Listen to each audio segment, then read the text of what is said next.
Olá, irmãos, a graça e a paz do Senhor Jesus sejam com todos vocês. É um prazer maravilhoso estarmos aqui na casa do nosso Deus mais uma vez e numa data especial onde celebraremos e traremos à nossa lembrança tudo aquilo que Jesus fez por todos nós através da ministração da Santa Ceia. Por isso queremos que você participe desse momento. Ajunte sua família, traga lá aqueles que fazem parte aí da sua casa, prepare o seu pão, prepare o seu suco, que logo depois da palavra nós vamos participar juntos da Santa Ceia do Senhor. Queridos, como os irmãos sabem, nós ainda estamos nessa questão do contingenciamento, estamos trabalhando e servindo ao Senhor, cada um no seu lar, cada um na sua casa, mas cremos que Deus está conosco e Ele tem algo especial para falar e para fazer aos nossos corações também. Assim, eu quero aproveitar esse momento para agradecer a Deus pela sua vida que está servindo a Deus aí na sua casa.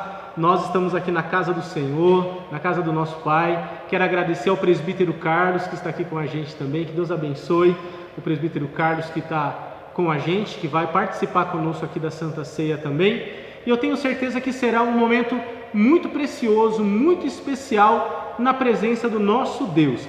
Então, vamos buscar a direção daquilo que Deus tem para falar e ministrar ao nosso coração. Amém? Queridos, a palavra que eu quero deixar para os irmãos está no Evangelho de Lucas, capítulo 24, versículo número 13. Lucas 24, 13. Essa é uma palavra muito especial que eu gostaria de compartilhar com vocês, principalmente para que entendamos um pouco mais sobre esses dias confusos que vivemos. A gente vive um tempo onde é tudo muito complicado para entender as coisas e ver como que Deus está agindo em meio a todo esse caos. E eu gostaria de ler com vocês essa passagem que fala logo depois da morte do Senhor Jesus, quando dois personagens principais, que são os dois discípulos que moravam na cidade de Emaús, estão retornando de Jerusalém, frustrados e decepcionados para suas casas. Acompanhe comigo a leitura. Lucas 24, 13. Naquele mesmo dia, dois dos discípulos estavam a caminho para uma cidade chamada Emaús, distante de Jerusalém, 60 estádios. E iam conversando a respeito de todas as coisas acontecidas. E aconteceu que, enquanto conversavam e discutiam, o próprio Jesus se aproximou e ia com eles. Os seus olhos, porém, estavam como que impedidos de o reconhecer. Então, lhes perguntou Jesus: o que é isso que vos preocupa? E do que vocês vão tratando à medida que caminham? Vamos agora para o versículo 25. Então ele lhes disse, Jesus disse aos seus discípulos: ó nécios e tardios de coração para crer em tudo o que os profetas disseram. Porventura, não convinha que o Cristo padecesse e entrasse na sua glória?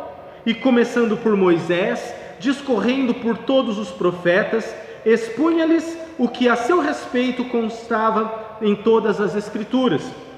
Quando se aproximavam da aldeia para onde iam, fez menção de passar adiante, mas eles o constrangeram, dizendo: fica conosco, porque é tarde e o dia já declina.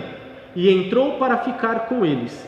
E aconteceu que, quando estavam à mesa, tomando ele o pão, o abençoou e, tendo partiu, lhes deu. Então lhes abriram os olhos e o reconheceram, mas ele desapareceu da presença deles. E disseram um ao outro: porventura não nos ardia o coração quando eles pelo caminho nos falavam, quando nos expunha as Escrituras? E na mesma hora, levantando-se, voltaram para Jerusalém, onde acharam reunidos os 11 e outros com eles, os quais diziam: o Senhor ressuscitou e já apareceu a Simão. Então os dois contaram o que lhes acontecera no caminho e como foram por eles reconhecidos no partir do pão. Aleluia, graças a Deus. Pai querido, fale conosco nesse momento, que a Tua palavra, que a Sua voz possa ser, ó Pai, ouvida em cada coração, em cada um, ó Pai, que estiver nesse momento compartilhando de um tempo de edificação na Tua presença. Pois é assim, Deus, que oramos e agradecemos a Ti. Amém. Amém. Amém, queridos. Olha que cena interessante. Jesus havia morrido e era o terceiro dia. Ele ressuscitou, mas muitos dos discípulos não tinham se dado ao fato dessa necessidade de tempo para que se cumprissem as Escrituras, para que Cristo ressuscitasse dentre os mortos. E eles então saem de Jerusalém, que era a sede, a capital, que era o local oficial de culto, para irem para suas casas, para irem para os seus lares. Eles saem da onde era o centro ritualístico de toda a religião judaica daquela época, que era o local, toda aquela região, e principalmente o local onde Jesus foi crucificado, e agora eles voltam para suas casas, eles vêm para os seus lares, eles vêm para as suas casas frustrados e decepcionados. Percebe? Eles saindo do local de culto para suas casas. E é interessante que no caminho eles se encontram num estado emocional muito conturbado. Eles se encontram decepcionados, desiludidos. Eles questionam, porque eles viram durante anos esse Jesus que fez milagres, que fez maravilhas, que deu um ensinamento que impactou a vida deles, que transformou a vida deles. Eles viram os milagres, as maravilhas, cegos sendo curados, paralíticos andarem. Eles viram coisas sobrenaturais, extraordinárias. Mas eles também viram a ausência desse que se dizia o Messias, o Cristo, o Redentor. Aonde ele está agora? Aonde ele está nesse momento? Ele disse que estaria, mas aonde ele está? Onde que ele está nesse momento, onde tanto precisamos dele? Aonde que ele está? E eles então, desanimados, desiludidos, eles resolvem voltar para casa. Desistiram do propósito, desistiram da missão, desistiram dos projetos que eles tinham com a vida deles em Cristo, porque eles eram discípulos do Senhor Jesus. Percebe, irmãos? São questionamentos que podem surgir no coração de todos nós, porque a dúvida é natural, o questionamento é humano, e a gente precisa buscar entender os propósitos e o agir de Deus nessas circunstâncias. Talvez você, vivendo esse momento de lutas, você lê nos noticiários, você vê na mídia, você vê nas conversas, talvez é um sentimento de desorganização, de descontrole, um caos, percebe? E talvez você também pode se perguntar, onde que está Deus nessa situação? O que Deus está fazendo? Muitas pessoas se questionam sobre o agir de Deus, porque como que Deus pode deixar uma pandemia tomar uma proporção dessa? Onde que está Deus? E se Deus está conosco, por que Ele não resolve essa situação? Por que Ele não dá um jeito nessa bagunça generalizada, na economia, na política, na saúde, nesse mundo que está sendo virado de pernas para baixo? Por que o Senhor não age nesse meio tempo? Talvez você pode se questionar até sobre a sua vida. Fala, por que minha vida está assim? Por que minha família, meu casamento, meus filhos, minhas finanças, as coisas estavam indo bem, as coisas estavam encaminhadas, as coisas estavam caminhando de uma forma muito boa, muito próspera, de uma forma que tinha uma perspectiva muito linda, mas parece que agora tudo se perdeu, parece que agora tudo se acabou, Percebe? Era este o sentimento que os discípulos de Emaús estavam tendo. Eles estavam se sentindo desamparados, sozinhos, questionando as circunstâncias que estavam acontecendo na vida deles, principalmente pelas expectativas que eles tinham, as projeções que eles tinham sobre tudo aquilo que eles ouviram. Mas é interessante que, por mais que tenhamos os nossos questionamentos, por mais que as coisas tenham fugido do nosso controle, por mais que a nossa alma tenha entrado para dentro de uma noite escura e não consigamos mais ver um horizonte, nada sai fora do controle de Deus. Nada sai fora dos planos de Deus. E mais, Deus não está fora dessas circunstâncias. As circunstâncias não estão fora de controle e nem Deus está fora dessas circunstâncias, desses fatos. Deus, Ele não te deixou sozinho e, pelo contrário, Ele está com você no meio das situações. Ele está com você no meio das suas lutas, das suas crises, das suas dúvidas, dos seus questionamentos. Olha que coisa maravilhosa! Aqueles discípulos caminhavam cabisbaixos, frustrados, decepcionados, achando que estavam sozinhos, que haviam sido desamparados pelo Senhor Jesus, mas há alguém do lado deles, alguém que eles não conseguem reconhecer, alguém que eles não conseguem perceber a importância que tinham, mas ali estava Cristo, Emanuel, Deus presente, Deus conosco, Deus comigo e com você. Ali estava Jesus.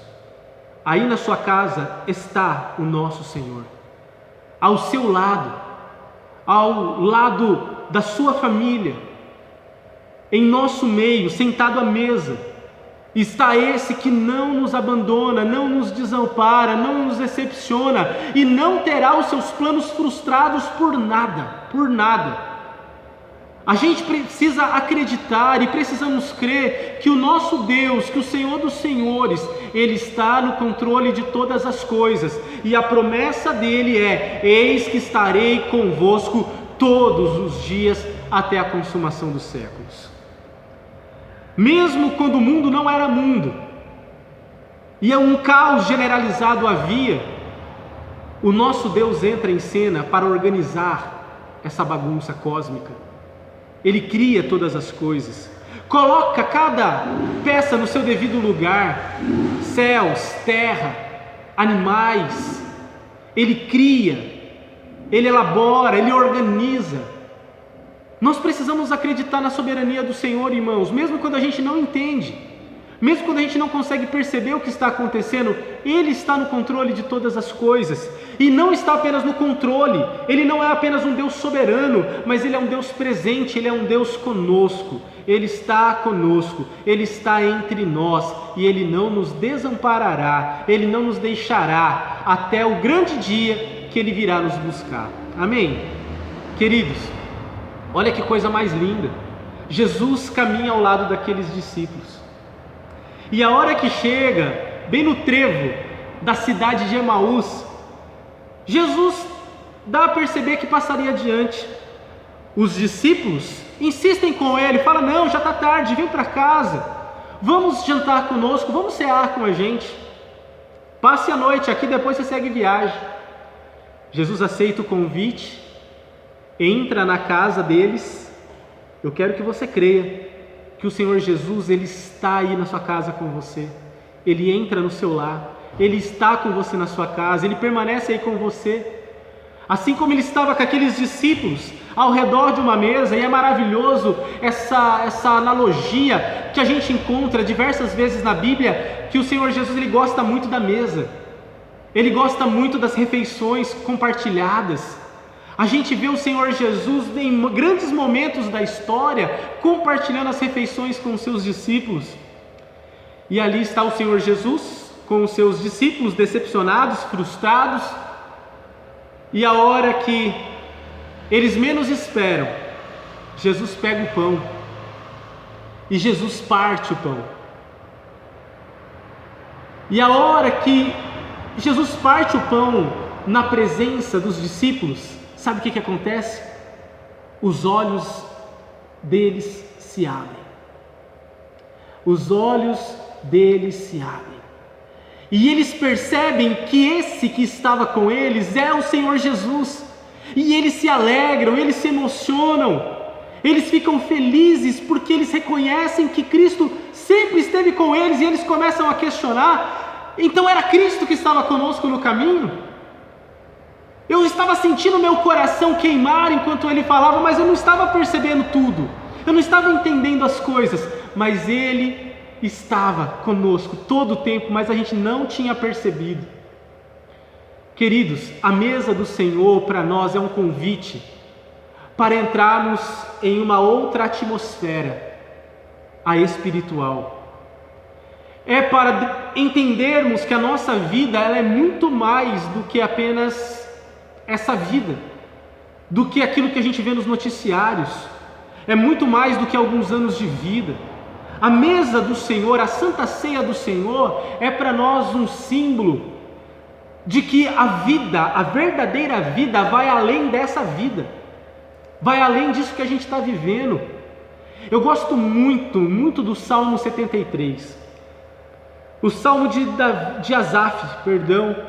E Asaf, queridos, ele faz um desabafo no Salmo 73, e ele fala: por pouco que os meus pés não tropeçam, por pouco que eu não me afasto dos caminhos do Senhor, por pouco que eu não deixo tudo para trás e volto para a minha vida secular.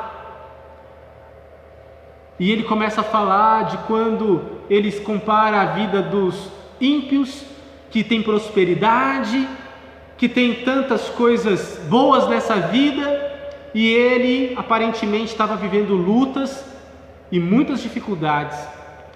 Mas existe um detalhe no Salmo 73 que faz toda a diferença, onde Asaf fala assim: eu parei de olhar a vida dos ímpios, e quando eu entrei nos átrios do Senhor, eu me deparei com a eternidade. Ah, queridos, a vida de Asaf mudou quando ele entrou nos átrios do Senhor, quando ele entrou na presença de Deus. A vida de Asaf mudou quando os olhos dele se abriram para a vida eterna, para a vida com Deus.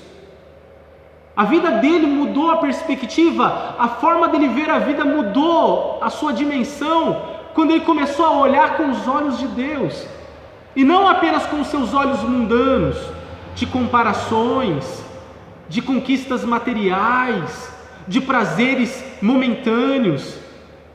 O que eu desejo, queridos, para a nossa vida, o que eu mais quero é que aproveitemos esse momento conturbado, de dúvidas, de questionamentos, de angústias, de preocupações, para que entendamos, primeiro, Cristo sempre estará ao nosso lado.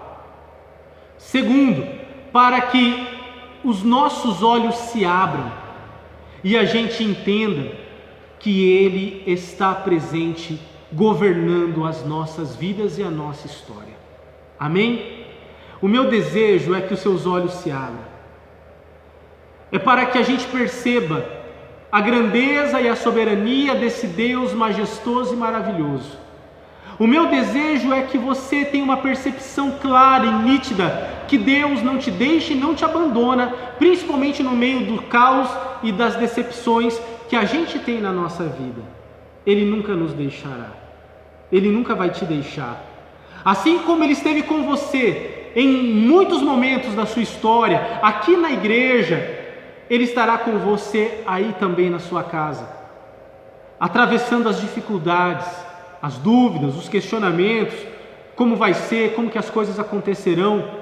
Creia que no partir do pão, trazendo à memória a morte, o sacrifício e a ressurreição de Cristo, possamos entender que existe um Deus que não está morto numa cruz, mas um Cristo que vive e reina para todo sempre. Que Deus nos abençoe e que juntos venhamos a celebrar E um dia faremos como esses discípulos fizeram. Voltaram para Jerusalém e retomaram a missão deles. Não vai demorar muito, irmãos. A gente vai voltar aqui para a igreja e vamos voltar para a nossa vida de missão comunitária e vamos voltar para nos reunir e celebrar o nosso Deus. Nós vamos buscar o Senhor e eu tenho a certeza que Deus vai fazer grandes coisas no nosso meio. Amém, queridos? Que Deus nos abençoe e que assim Ele esteja entre nós. Em nome de Jesus. Amém. Amém. Quero convidar nesse momento o presbítero Carlos para estar conosco. Vamos participar nesse momento da Santa Ceia do Senhor.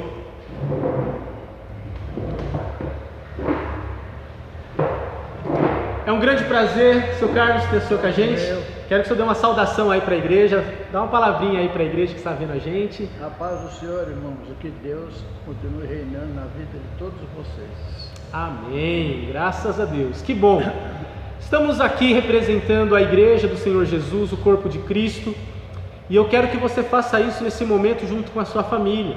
Podemos estar distantes, mas somos um só corpo. Um só corpo que vive na presença do Senhor. E nesse momento vamos celebrar a Santa Ceia do nosso Deus. Como falamos, o Senhor Jesus, Ele é o pão vivo que desceu dos céus. Ele é quem nos alimenta e é quem nos fortalece. E por causa da vida dele, nós damos graças e bendizemos a Ele por tudo que Ele tem feito. Graças a Deus por isso. E da mesma forma, o suco representa o seu sangue derramado por amor a todos nós. Sangue de Cristo, sangue puro, sangue inocente, derramado numa cruz para nos salvar e nos perdoar de todos os nossos pecados. Nós vamos orar nesse momento, consagrando essa mesa ao Senhor, consagrando o seu alimento também, e vamos pedir que assim Deus nos abençoe. Pai, estamos aqui diante de Ti para Te agradecer e queremos nesse momento, Deus, consagrar esse momento ao Senhor. Queremos consagrar, ó Pai, esse tempo de busca, de adoração ao Teu santo e poderoso nome. E pedimos que o Senhor nos abençoe, que o Senhor nos guarde, que o Senhor, Pai, venha falar ao nosso coração, abrindo os nossos olhos espirituais, para que vivamos na Sua presença, para engrandecer e bendizer o Teu santo e poderoso nome. Pai, nos abençoe. Consagramos este pão, consagramos este suco, consagramos, ó Pai, este momento de mesa na Tua presença, para que o Seu nome seja bendito e glorificado hoje e para sempre. Amém. Amém. E amém. Graças a Deus. Você pode, nesse momento, distribuir os elementos aí com a sua família, que logo mais vamos participar.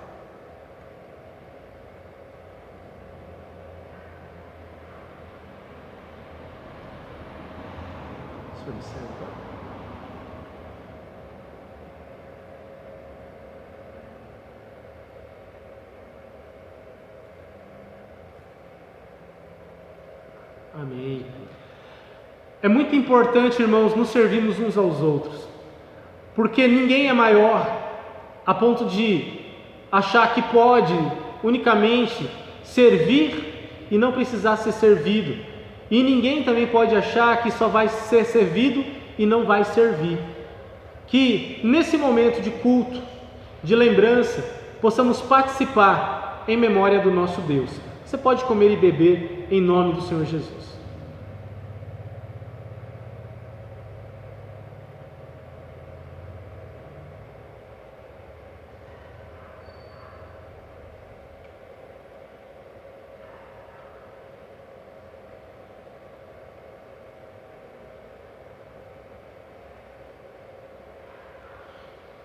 Vamos fazer uma oração de gratidão a Deus por esse momento?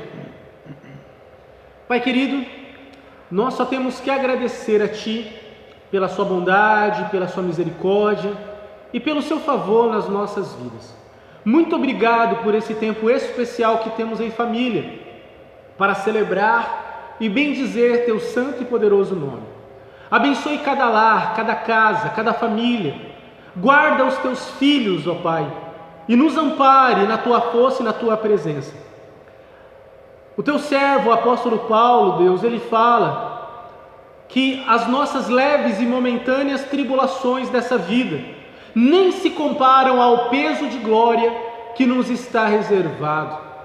Temos certeza, Pai, que aqui teremos lutas, dificuldades, guerras, pestes, fome, mas nós cremos, ó Pai, que em Ti, com os olhos fixos em Ti, ainda assim seremos mais do que vencedores em Cristo Jesus.